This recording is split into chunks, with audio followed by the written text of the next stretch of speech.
مشرکین مکہ تیروں سے قسمت آزمائی کیا کرتے تھے. شریعت محمدیہ نے اس چیز سے اہل ایمان کو منع کیا. آئیے اس مسئلے پہ رسول اللہ صلی اللہ علیہ وسلم کی چند احادیث سنتے ہیں. صحیح بخاری میں سیدنا عبداللہ بن عباس سے روایت ہے کہ اللہ کے نبی صلی اللہ علیہ وسلم جب مکہ تشریف لائے فتح مکہ کے موقع پر تو آپ کعبے کے اندر داخل نہیں ہوئے. فرمایا جب تک اندر بت رکھے ہوئے ہیں ان کو توڑ نہیں دیا جائے. آپ کے حکم پر ان بتوں کو توڑا گیا, ان بتوں کو نکالا گیا. اس میں ابراہیم علیہ السلام اور اسماعیل علیہ السلام ان کے بت بھی تھے جن کے ہاتھوں میں کفار مکہ نے تیر تھمائے ہوئے تھے. تو رسول اللہ صلی اللہ علیہ وسلم نے جب یہ منظر دیکھا تو فرمایا قاتلہم اللہ, اللہ ان کفار کو, ان مشرکین مکہ کو قتل کرے. اما واللہ لقد علموا انہما لم یستقسما بہا قط, اللہ ان کفار کو, ان کفار مکہ کو, مشرکین مکہ کو قتل کرے.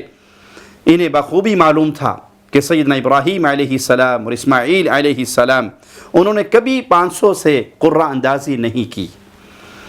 اس کے بعد آپ بیت اللہ میں داخل ہوئے, اللہ اکبر کا نعرہ لگایا. پیارے نبی صلی اللہ علیہ وسلم کے اس عمل سے ایک اور درس بھی ملتا ہے. آپ نے ان بتوں کو کب توڑا, ان تصویروں, ان مورتیوں کو بیت اللہ سے کب نکالا؟ جب اللہ نے آپ کو قوت دی, جب اللہ نے آپ کو طاقت دی. تو جب اہل توحید کو اللہ حکومت دیتا ہے, طاقت دیتا ہے, قوت دیتا ہے, تو پھر ولی الامر, مسلمانوں کا خلیفہ, مسلمانوں کا بادشاہ, وہ دھرتی کو شرک کے مناظر سے پاک کرتا ہے. یہ عوام کے ہاتھ میں نہیں ہے. کوئی شخص توحید کو سمجھے اور اپنے گاؤں میں جائے اور مزار کو اور پکی قبروں کو جن کو پوجا جا رہا ہے, یا مورتیوں کو, یا ہندوؤں کے کہیں بت لگے ہوئے ان کو توڑنا شروع کر دے کہ یہ توحید کے خلاف ہیں. یہ کب توڑا جائے گا؟ جب اللہ اہل توحید کو قوت دے گا, اہل توحید کو حکومت دے گا. اور توڑے گا کون؟ جس کے ہاتھ میں سلطہ ہوگا, جس کے ہاتھ میں کنٹرول ہوگا, جس کے ہاتھ میں طاقت ہوگی. تو کفار مکہ کے اس بد عقیدے کا رد کیا پیارے نبی صلی اللہ علیہ وسلم نے کہ اللہ انہیں قتل کرے. یہ جانتے تھے کہ ابراہیم و اسماعیل علیہ السلام کبھی ان تیروں سے قسمت آزمائی نہیں کرتے تھے, پھر بھی لوگوں کو دھوکہ دینے کے لیے انہوں نے ان کی مورتیوں اور ان کی تصویروں کے ہاتھ کے اندر بھی یہ پانسے پکڑا دیے. سیدنا جریر بن عبداللہ کہتے ہیں کہ اللہ کے نبی صلی اللہ علیہ وسلم نے فرمایا الا تریحنی من ذی الخالصہ, یہ جو یمن کے ایک گھر کے اندر رکھا ہوا بت ہے ذو الخالصہ, تم مجھے اس سے راحت نہیں پہنچا سکتے؟ یعنی اس کو توڑ دو. اللہ کے نبی صلی اللہ علیہ وسلم نے حکومت ملنے کے بعد, مکہ کو فتح کرنے کے بعد, مدینہ میں اپنا کنٹرول سنبھالنے کے بعد, پھر اللہ کی رحمت سے توحید کا بول بالا کیا اور جزیرہ عرب کو بتوں سے پاک کیا. میں نے عرض کیا اللہ کے نبی صلی اللہ علیہ وسلم کیوں نہیں, میں 150 سواروں کے ساتھ نکلا, سب گھوڑے پر سوار ہوئے, میں گھوڑے پہ سوار نہیں ہو سکتا تھا. میں نے اس کی شکایت رسول اللہ صلی اللہ علیہ وسلم سے کی تو آپ نے اپنا دست مبارک میرے سینے پہ مارا. میں نے اس کے اثرات اپنے سینے میں دیکھے. پھر آپ صلی اللہ علیہ وسلم نے میرے لیے دعا کی, اللہم ثبتہ واجعلہ ہادیا مہدیا, اللہ اس کو ثابت قدم رکھ اور اس کو ہدایت یافتہ اور اس کے ذریعے لوگوں کو ہدایت دینے والا, اس کے ذریعے لوگوں کو ہدایت دے, اس کو ہدایت یافتہ بنا اور لوگوں کی ہدایت کا ذریعہ بنا.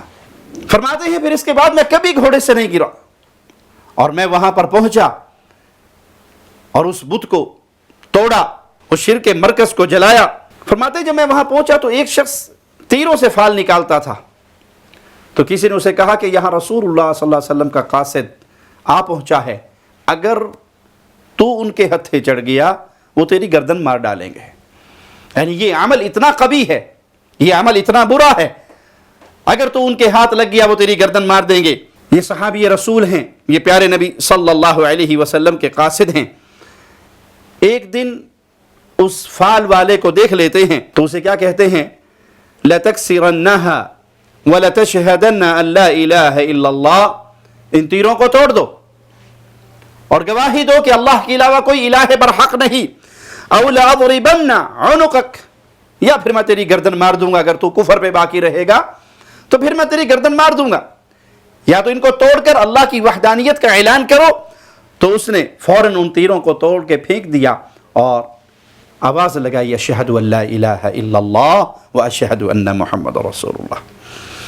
جب اللہ کے نبی صلی اللہ علیہ وسلم کے پاس خوشخبری دینے کے لیے آپ نے قاصد کو بھیجا تو اس نے کہا یا رسول اللہ صلی اللہ علیہ وسلم والذی بعثک بالحق، اس ذات کی قسم جس نے آپ کو حق کے ساتھ مبعوث فرمایا، ما جئت حتی ترکتها کأنها جمل اجرب، میں اس حال میں آیا ہوں کہ جس طرح ایک خارش زدہ اونٹ ہوتا ہے اس طرح ہم نے اس کو توڑ پھوڑ کے رکھ دیا، اس شرک کے مرکز کو، اس بت کو تباہ و برباد کر دیا۔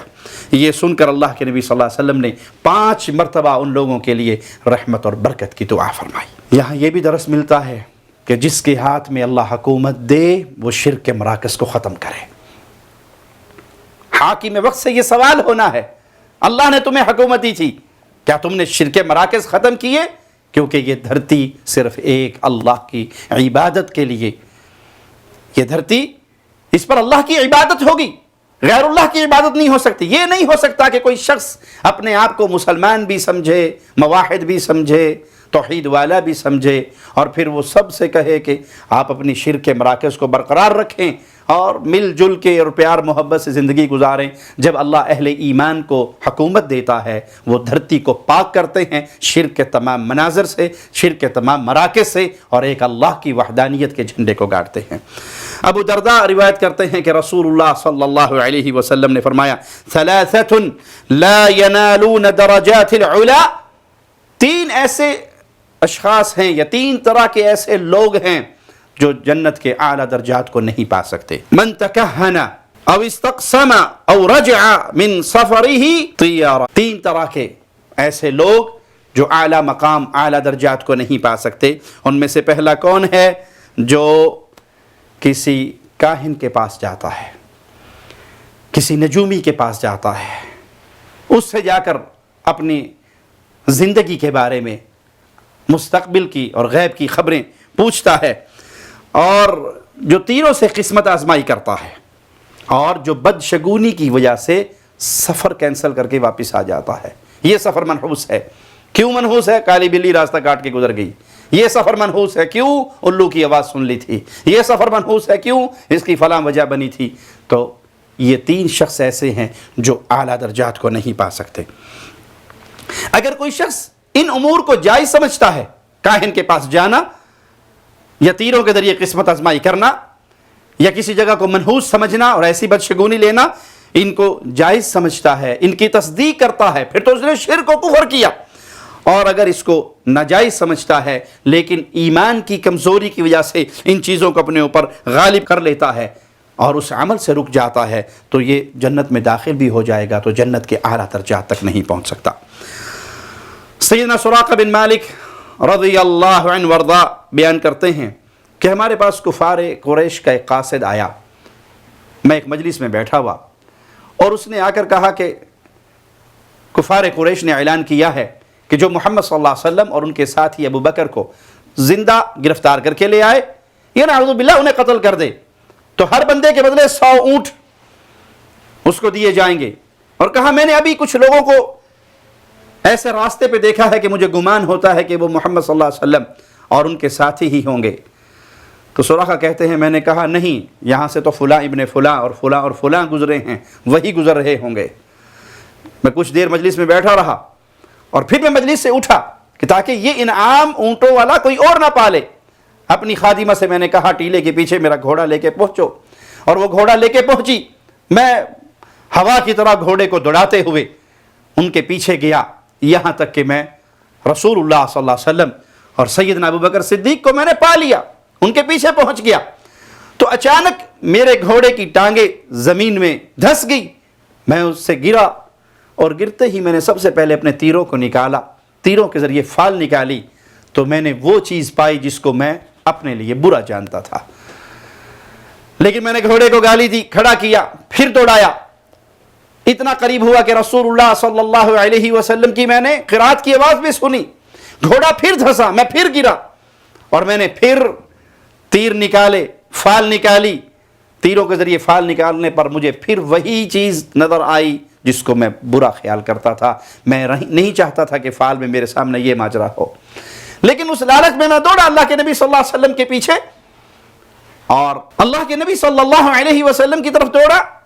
لیکن جب میرا گھوڑا یوں گر رہا تھا، پھنس رہا تھا، تو میں سمجھ گیا کہ اس ہستی کا چرچا بہت بلند ہوگا. تو میں نے اللہ کے نبی صلی اللہ علیہ وسلم کو بیان فرمایا. میں نے عرض کیا اللہ کے نبی آپ کے بارے میں یہ اعلان ہوا ہے. تو آپ صلی اللہ علیہ وسلم نے کہا اخف عنا، لوگوں کو ہم سے دور رکھنا، یعنی اس راستے کی کسی کو خبر نہ دینا کہ ہم اس راستے سے جا رہے ہیں. تو میں نے کہا اللہ کے نبی صلی اللہ علیہ وسلم مجھے امان لکھ کر دے. تو آپ نے سیدنا عامر سے کہا اور انہوں نے مجھے امان لکھ کر دی. پہلے عرب نے بتوں کے پاس کچھ تیر رکھے ہوتے تھے جس کے اوپر لکھا ہوتا تھا یہ کام کرو، یہ کام نہ کرو، یہ منحوس ہے، یہ اچھا ہے، یہ برا ہے. اور وہ جب کوئی حاجت ہوتی تو ان بتوں کے پاس رکھے ہوئے تیروں سے پھال لیتے. جس کام میں حکم ہوتا کہ کر لو اس کام کو کر لیتے، جس سے منع کیا جاتا اس سے منع ہو جاتے. اور اسی طرح سفر کے اندر بھی ان تیروں کو اپنے ساتھ رکھتے. عقیدہ وہی ہوتا کہ ہمارے معبود وہ غیب جانتے ہیں، ہم جب تیر نکالیں گے تو جو آرڈر ہمیں ملے گا کہ یہ کام درست ہے یہ کام غلط ہے، وہ ہمارے معبود کی طرف سے ہی ہوگا، اس بت کی طرف سے ہوگا، اس صنم کی طرف سے ہوگا. اس عقیدے کی بنیاد پہ وہ سفر کے اندر بھی یہ معاملہ کرتے تھے. آج ستارہ پرستوں کا حال اس سے کتنا ملتا جلتا ہے.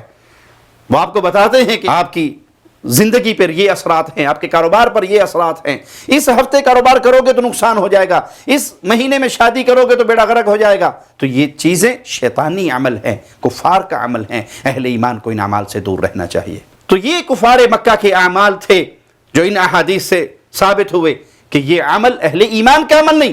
تیروں سے فال لینا، بدشگونیے لینا، یہ وہ اعمال ہیں جو کفار مکہ اور مشرکین مکہ کے تھے. یہ شیطانی عمل ہیں، اس سے اہل ایمان کو اسلام منع کرتا ہے. اللہ ہمیں توحید کا صحیح فہم عطا فرمائے. اقول قولی ھذا واستغفر اللہ لی ولکم ولسائر المسلمین.